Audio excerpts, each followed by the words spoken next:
Erev Tov, good evening. Stav Shafir is the youngest female member of Knesset in Israel's history. She came to national prominence in the wake of the social protests of 2011, which brought 500,000 Israelis to the streets. She's a staunch opponent of government funding for the settlements and a very popular member of Israel's Labor Party. Oded Revivi is mayor of the West Bank settlement of Efrat. Over his 10-year tenure, the population of Efrat has increased by 60% to over 10,000 today. In addition, he serves as the chief foreign envoy for the Yesha Council, serving as the international voice of the settlers in the West Bank. Now, AJC is not agnostic on the question of two states versus one state. We are staunchly in favor of a two-state solution.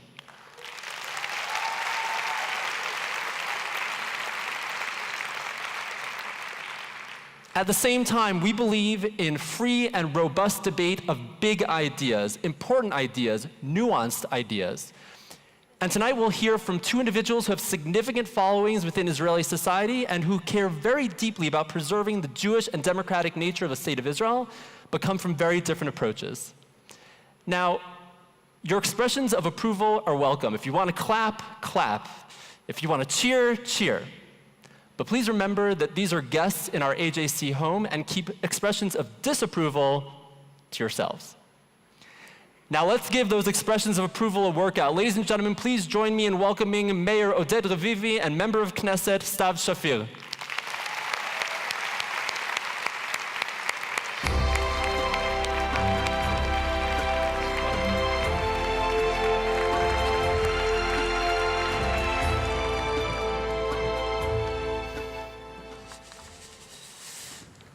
Okay, we're going to start with some opening statements of 2 minutes, and I'm going to be a stickler for these 2 minutes. So, Oded, if you could please start. Thank you. I have to admit, standing up here on the stage, knowing that I'm addressing an organization that was established in 1906, that it's probably the oldest global Jewish advocacy organization that continues to defend Israel's place in the existing world, I stand in front of you with tremendous admiration and also excitement, knowing that this is the first time that the conference is actually held in Jerusalem, and I think all of you and the organizers deserve a round of applause. I'll tell you a secret. The video that you've just seen, I actually got the privilege of seeing the preview last night. And for years, we've been taught to believe that if we just try hard enough, we will see the fruition of the equation of land for peace. Now, you see, the truth is that the Jewish towns, cities, villages in Judea and Samaria only started to be built in the middle of the 1970s, more so in the middle of the 1980s. The conflict was there in 1967. The conflict was there also prior to 1967. The truth of the matter is that the PLO, the Palestinian Liberation Organization, was established in 1963, 4 years before we anticipated those 6 miraculous days. If we want to go further back, the conflict was there after 1948 and was also prior to 1948, and it doesn't really matter if there is a one state or a two state or no state, the conflict was there. But what we do realize after signing the peace agreement with Egypt and after signing the peace agreement with Jordan, that equation of land for peace is outdated. Oded, I'm sorry, you're out of time. Stav, thank you. Thank you, and thank you so much for having us here, and thank you and welcome to Israel. It's wonderful to see this conference happening here in Jerusalem. And there is a lot to talk about. We live in the Middle East, tough neighborhood, and we plan on staying here. In this neighborhood with so many chaotic challenges. We have and we will have grand challenges in the future, and for this, we need a grand strategy. We will have security challenges much bigger and scarier than the Israeli-Palestinian conflict. And we need to be prepared.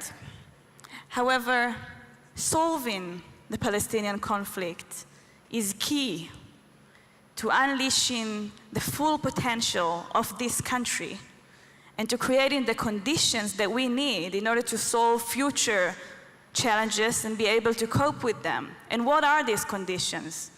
We need our strong military and our strong economy, and we need our allies.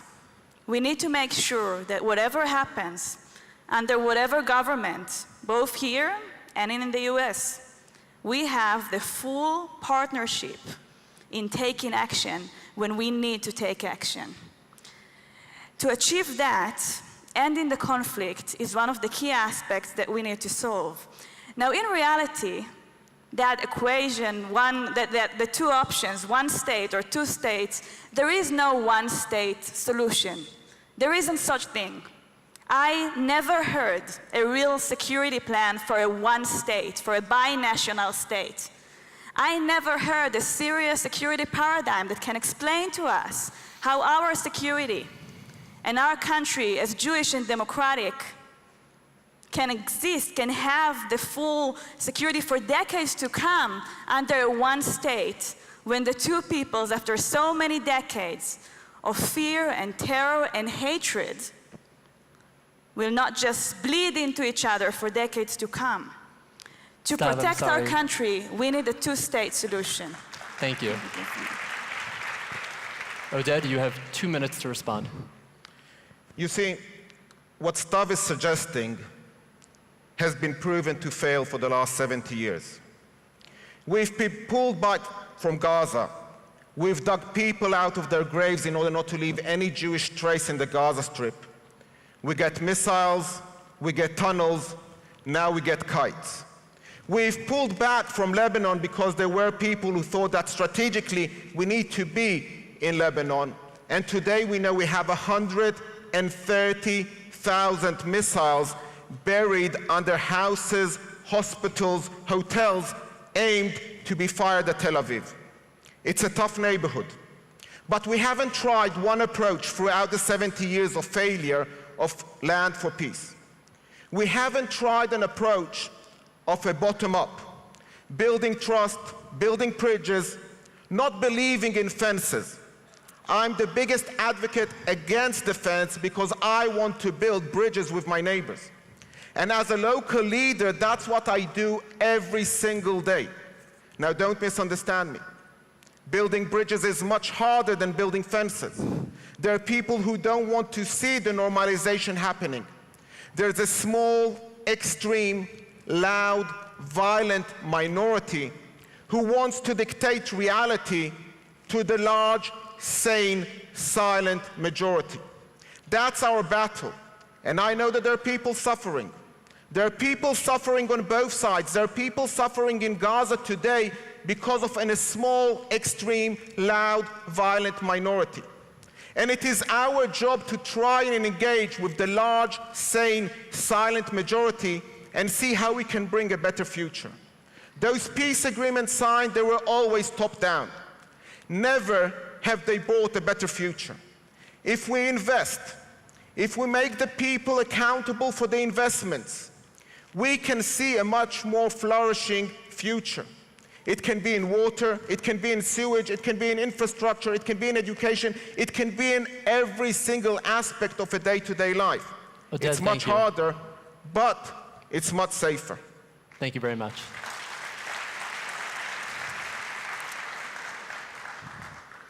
You know, it always sounds very tempting to talk about these hippie fantasies of we'll create peace bottom up. I've been in so many people-to-people initiatives speaking to our Palestinian neighbors, and I know the amount of potential that we have in doing this bottom-up work, but in reality, we need a real security plan. We can't rely on just waiting for miracles to happen. And this is not a plan. Now, I may be too young to remember, but I don't remember that we ever tried the two-state solution for real. Has it ever happened? No. We've been to negotiations that were unsuccessful, but we never actually tried a two-state solution. In reality, the majority, that same majority in Israel, supports a two-state solution even after 40 years of right-wing governments, after hearing so many slogans against the two-state solution. And you know who really agrees that the two-state solution is the only viable solution? It's the right-wing government that we have now. Because if they didn't agree to that, they have the power, they have a majority in parliament to do a different solution, to annex the settlements, for example. If the settlements really need to be annexed, go ahead and annex them. They have a majority in government to do that. But they don't do it because they know that this will destroy our security. They know that we can't have a Jewish and democratic state with 3 million Palestinians more who will be a part of this country. And what about Gaza? How many times did we hear that the disengagement from Gaza was a mistake, a left-wing mistake? Ariel Sharon is a known leftist. But this government had the opportunities to get back into Gaza, to rebuild Gush Katif. Have they done that? No. Because they know that this would be a terrible mistake and that we don't need to be in Gaza. Yes, we are suffering, and the people on the border, in the kibbutzes, on the border of Gaza are suffering from rockets all the time. But it's better for us to be outside of Gaza and being able to attack when we need to attack and not to be inside. Thank you. Thank you, Stav. My first question We don't see the time here, so I know, we're guessing. I'm sorry. That's why you have me. Mayor Revivi, my first question for you is about the political status of the Palestinians who live in the West Bank. In a one-state configuration, what would that status be? Would they have full democratic rights? Would they vote in Israel for the Knesset? What would the ramifications be? And could Israel maintain its status as a Jewish and a democratic state? Don't misunderstand me. I'm not one of those who advocates for a one-state or for a two-state, because I'm well aware that both suggestions have got problems and questions which are not being answered. You see, the leaders in 1993 signing the Oslo Accord, in a way, like Stav said, foresaw the problematic situation of having so many Arabs with voting rights. So they thought to establish a Palestinian independent state. And the Palestinian people almost have all the elements of an independent state besides a declaration of independence and an army. But you see, the people who live under the Palestinian Authority haven't been allowed to vote for the Palestinian Authority for the last 5,422 days. Why? Because their leadership can't guarantee that their results will be according to what they want. Now, if it was so important for them to vote for their organizations, then we would have seen protests against them not being able to vote. Don't misunderstand me. I don't want to govern them, I want to govern themselves. But in the situation that we're living at the moment, that their administration is not looking after their interest, not supplying water, not supplying electricity, not collecting the sewage, not dealing with the people who are sick and not providing food, what happens in Gaza becomes in a second the problem of the state of Israel. So we're in a catch-22. We don't want to be there, but we're influenced with what's happening there. So that's why I'm saying that only if we build those bridges, if we manage to eliminate the small, extreme, loud, violent minority, I honestly believe that the majority want to live peacefully. And when we manage to build that trust, not by building fences and walls, but by building bridges, then we can see what the future will look like. I'm not going to illusionize any people saying that I'm for one or two, knowing that both of them have basically failed. And Stav is wrong. Until 1967, there were two states. They were slightly different. There were Jordan and Israel. And what happened? There was no peace. And before 1948, there was no Israel. And there was no peace. Are you kidding? This is really the example that you're trying to give now? Seriously? I'm serious all the time, Stav, and I didn't disturb you, but go ahead. So what's the plan? Just please tell us what's the plan. I We're understand. going to do nothing and wait for what? I understand that you're slightly younger than me, and I understand that I'm living in a time that people want immediate satisfaction. We've invented microwaves, we've invented McDonald's, we've invented instant coffee because we have no patience to wait for processes to comply. We've invented an organization called Peace Now because we want peace here and now. Your idea has failed for the last 70 years. We need to sit down and think of something new, something which hasn't tried before, because if you carry on doing what you've always tried to do, you shouldn't expect receiving any other result. And I didn't say that. Somebody much smarter than me said that, and I believe him. And it's proven, if we carry on the same way we've always did, we will get the same result. We pull out, we get rockets further in. And that won't solve, that won't bring the peace that you and I want for our kids.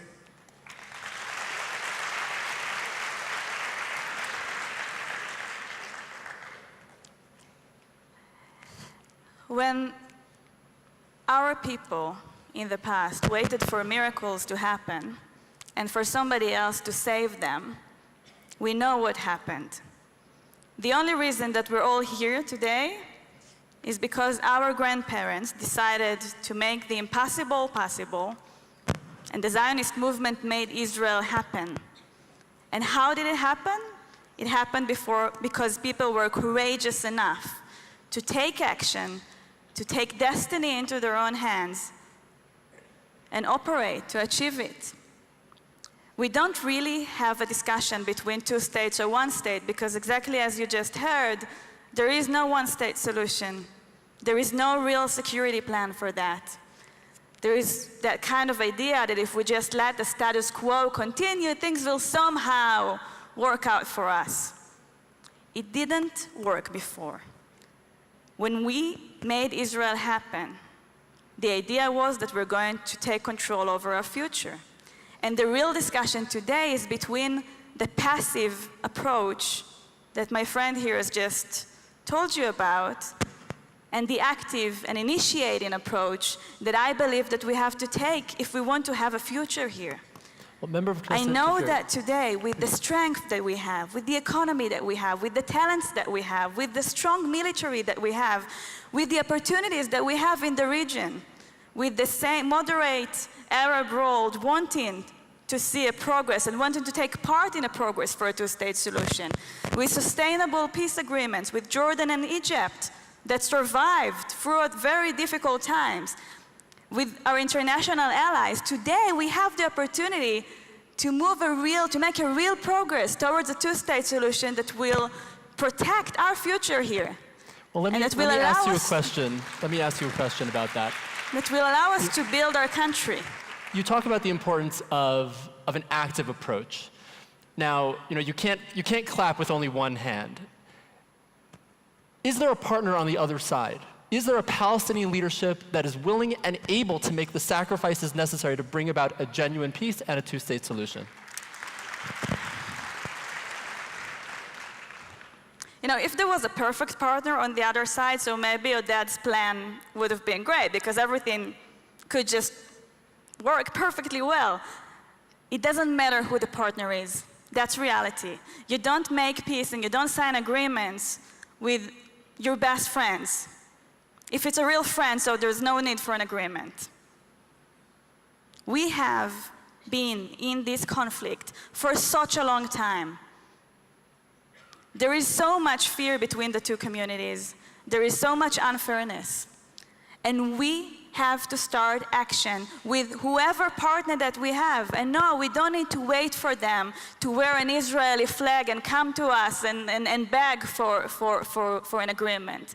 We need to create the ground for a real agreement to happen. We need to decide what the map is going to look like. And everybody, after so many negotiations, everybody knows what we're talking about. Everybody knows what the two-state solution is going to be about. Even the Arab League has already recognized the two-state solution with territorial exchanges, with everything that's needed as a draft to start a real plan. We know the lines. What we need today is a political courage. And what I just told you about, the fact that the Israeli government, although they stick with the status quo, they know and they don't take real actions to make the one-state fantasy exist in reality. They don't get back into Gaza. They don't annex the settlements. They don't cancel the Oslo agreements that they are talking against in every election campaign. And the reason they don't do it is because they also know that the two-state solution is the only real and pragmatic solution to keep Israel Jewish and democratic. They also know that the other option might lead us into one Palestinian state. Do you want your kids to live in a Palestinian state? Because I want Israel. That's why we're here. And I believe that Israel is courageous enough to take this action and make it happen. Stav, you're talking with yourself. There were two prime ministers offering 92 to 96% of the land. The answer that they got was a two-letter word. Yes, we are living in miraculous times. Israel is the only country in the world that the desert is growing smaller. The only country in the world that hasn't heard of global warming, not because of President Trump, but because we have interfered with the act of God and we today create water. The city of Efrat is 3 minutes down the road from Bethlehem. I don't have a shortage of water for my residents. The mayor of Bethlehem is suffering from a shortage of water in his city. You can't create peace when there's lack of management. And I'm not choosing my enemies. And I understand that I have to negotiate with them. And that's what I'm trying to do. And when I come to my Palestinian neighbors and I tell them, let's stop the water crisis. Let's take your sewage and instead of sinking into the underground reservoir, transfer it to my purifying center. What do they say to me? We're not allowed by the small, loud, violent extremists that the Arab sewage will go in the same pipelines as the Jewish sewage. That's the tragedy of the conflict. If we can reach agreement on how to manage sewage and water, then we can reach a peace agreement. Those are the peace treaties, those are the bridges that we need to build. Again, avoiding the answer. Maybe you will it's tell not us. Avoiding the answer. Oded, seriously It's speaking. not avoiding you the answer, opposed... it's looking into reality, understanding who is surrounding us, and understand what we have to reach agreements on in order to put our lives and safety and risk in their hands. No, what you're offering, and this is the reality that you're offering no fence, no barrier, us and them together on the same land in constant fighting and terror, with Israeli citizens constantly being attacked, with the international community seeing the strong Israel not taking the courageous steps. And it's not that the Palestinians are not to blame. There is a lot of blame on the Palestinian leadership as well. But what are we doing to achieve what we want to achieve? So come to You're Efrat, not giving. come on, to Efrat Oded. and see what we're doing. I know, in order I've to been build to that Efrat. peace. And no, I'm sorry, Some people until here now, can. 20 minutes Mayor passed, Revivi. and until now, I didn't hear your security plan for what will happen when the two people will be mixed all together. Just take the security fence. Member of Knesset Shafir, Mayor Revivi, I have another question for you that actually has to do with security, but a different kind of security. I think one of the great pillars of Israeli national security is diaspora Jewry, particularly American Jewry.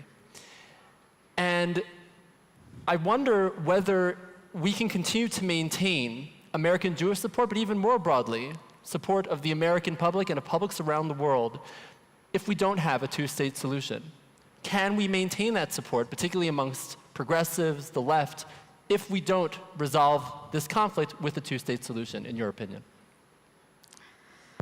American Jewry is something that I feel extremely connected, attached, and bonded to. I can't even imagine accusing the world 75 years ago, sitting still and sitting and seeing a third of the Jewish people vanishing. And today, when we have a Jewish state and we see what's happening in the diaspora, that our government is not doing anything in order to maintain that relationship. We've just heard the Ministry of Diaspora. Excuse me, I don't believe what he said is actually coming into action in strengthening the relationship with the diaspora abroad. I don't believe that the State of Israel is reaching out enough for American Jewry. And I understand there are different approaches, and there are different needs, and there are different focuses, and there are different political needs in Israel. But we shouldn't, and we can't allow ourselves taking the internal political Israeli situation and jeopardizing the future of the Jewish diaspora abroad. Now, the two-state solution, that has nothing to do with it. It's a myth equation that is outdated from 1977, and some people still think that that will solve the problem. It won't solve the problem. Within the State of Israel, we have 20% Arabs who have voting rights, who have representatives in the Knesset. When they go and support a soccer team, they take a Palestinian flag because their nationality is more Palestinian than Israeli. So you're offering to give 3 million Palestinians in the West Bank Israeli citizenship? That's the complexity of the conflict. And a solution will only come once we understand that it doesn't have to do with borders and boundaries. It has to do with two people who need to live and learn how to speak to one another, live next to one another, and share the same resources. The question. Will you give citizenship to the 3 million Palestinians in the West Bank? I didn't say that. And 2 million in Gaza. Stav, I didn't say that, because if I would have said that, I would have said that I'm here to advocate for a one-state solution. So I'm asking you, what are you going to do with them? No citizenship? Stav, I said beforehand. One person, one vote? What? Just answer this question. It's a yes or no question.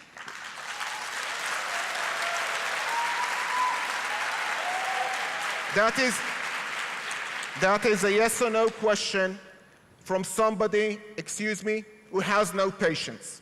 The United States remembers the history where they were after 70 years of independence, and we are in a better place than what the United States was then. We've got a long way to go.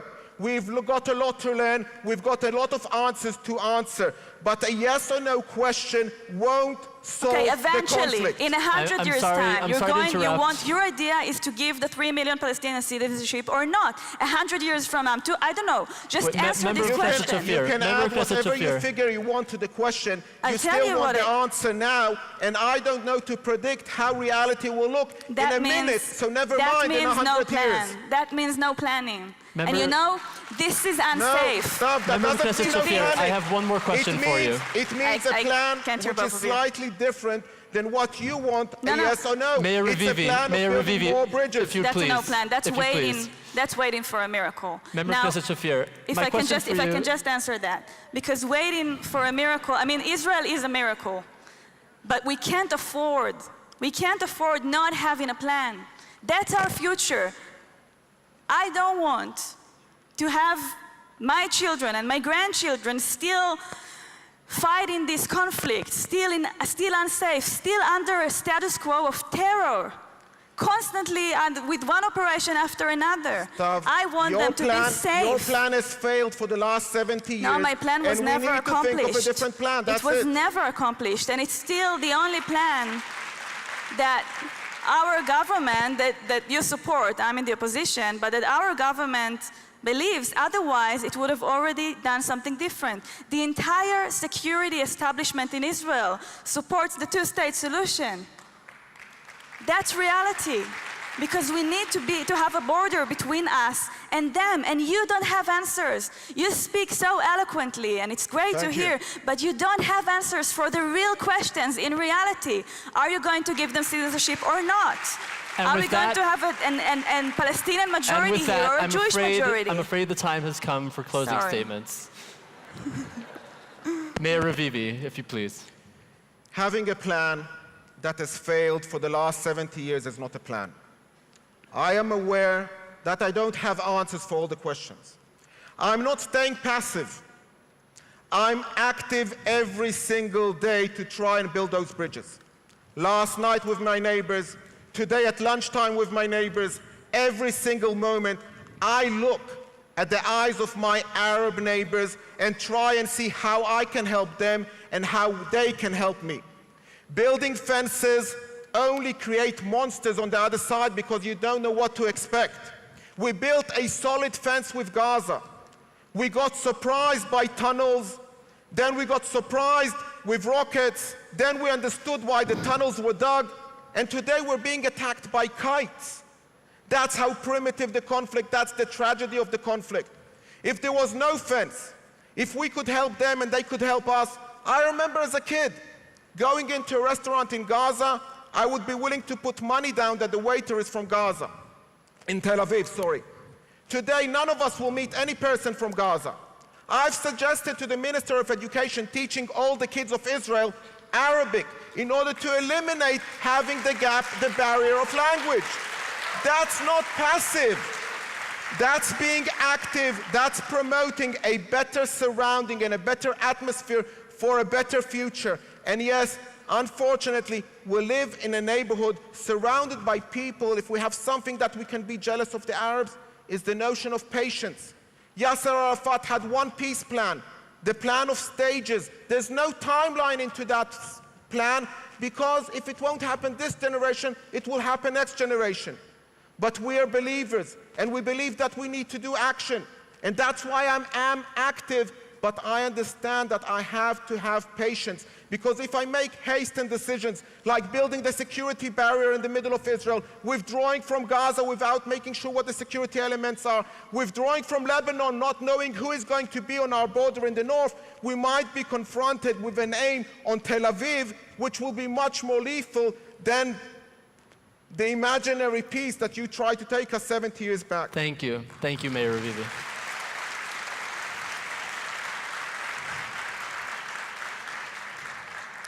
You know, you're right. I don't have patience. I don't have patience when I see more people die from this conflict, and I feel like we're not doing enough to end it. I don't have patience to wait 2, 3, 4, 5 more generations and to see my country disappears because of lack of action that we could take. Of course, not in a perfect environment, definitely not with the perfect partner, but we can take more action to achieve our interest. And I don't have patience when I see that this doesn't work. And I don't have patience when I see all of that fear manipulation.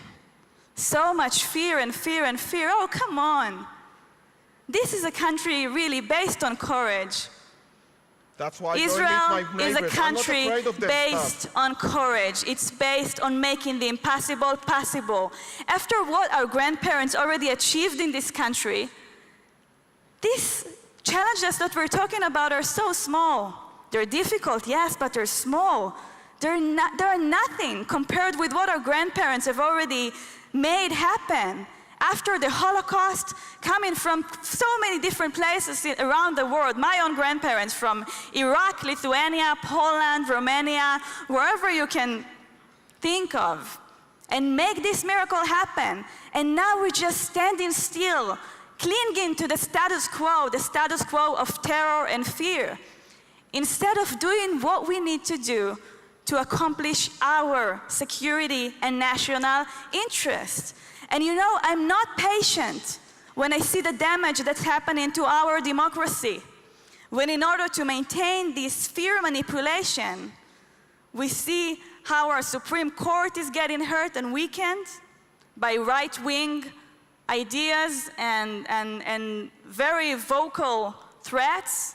We see our media weakening, and we see Israeli citizens separated into more and more groups with so much internal conflict and fear towards each other because our government is busy trying to find internal enemies to make people silent when they have criticism.